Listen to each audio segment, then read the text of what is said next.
वायन को खिटपिट की आवाज़ आती है। वो डर जाती है। उसे वहाँ मौजूद एक छोटी सी खिड़की से किसी के आने की आहट महसूस होती है। कोई उस खिड़की से अंदर आता है। उस शख्स का वजूद उसे साफ नजर नहीं आता।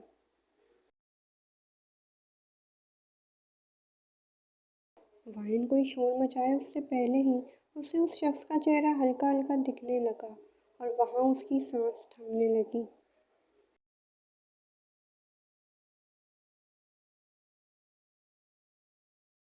फिर वो शख्स उसके करीब बढ़ने लगा और जैसे ही वो सामने आया, वायन के होश उड़ गए। वो समझ नहीं पा रही थी कि वो खुश हुए या परेशान,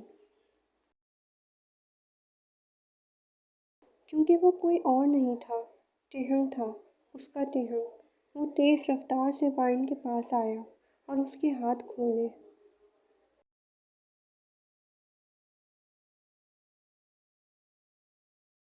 और वायन के हाथ खुलते ही उसने टेहंग को ज़ोर से गले लगाया और फूट फूट कर रोने लगी।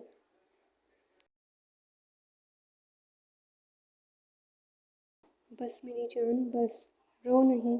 मैं आ गया हूँ ना। वो उसे तसल्ली तो दे रहा था, लेकिन खुद अपने आंसू नहीं रोक पा रहा था।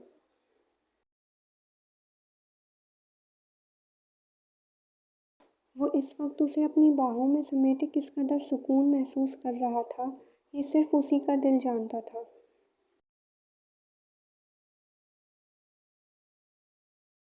टेहंग, टेहंग प्लीज़ चलो यहाँ से। हम हम बहुत दूर चले जाएंगे, वो हिचकियों के साथ कहती है।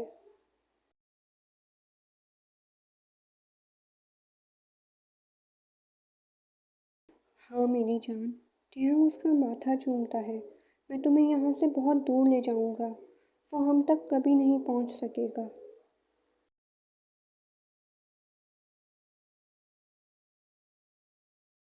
पहले इसे यहाँ से तो आज़ाद करा लो। वो दरवाजे पर खड़ा उन दोनों की तरफ अपनी सख्त नज़रें जमाए खड़ा था।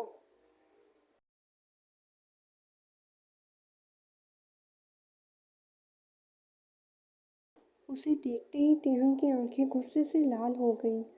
वाइन फौरन से टेहंग के पीछे छुप गई।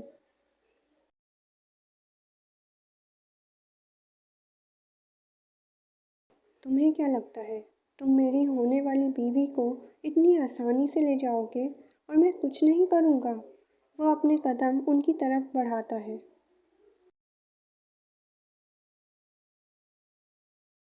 ये अब भी मेरी ही बीवी है और मेरी ही रहेगी। ये बेकार से ख्वाब सजाना छोड़ दो। वो अपने दांतों को पीसते हुए बोला।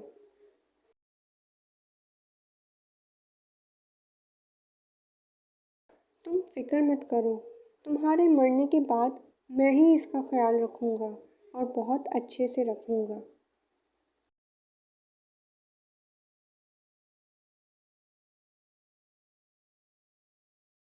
ऐसी नौबत कभी नहीं आएगी। ये कहते साथ ही वो जंकुक की तरफ दौड़ा और गिरेबान से पकड़कर उसे मारने लगा।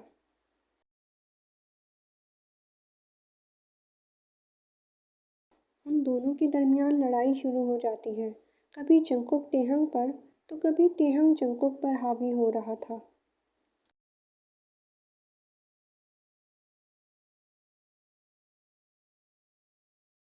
वायन डरी सहमी आंखों में आंसू लिए वहां खड़ी उन्हें देख रही थी।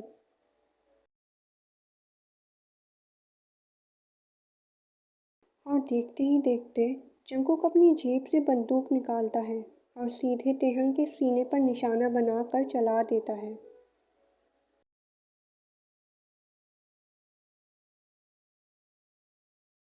लेकिन वो गोली टेहंग के बजाय वायन के सीने पर लगती है, क्योंकि वो जंकुक को बंदूक निकालते हुए देख लेती है और बिना वक्त ज़ाया किए टेहंग को बचाने उसके सामने खड़ी हो जाती है।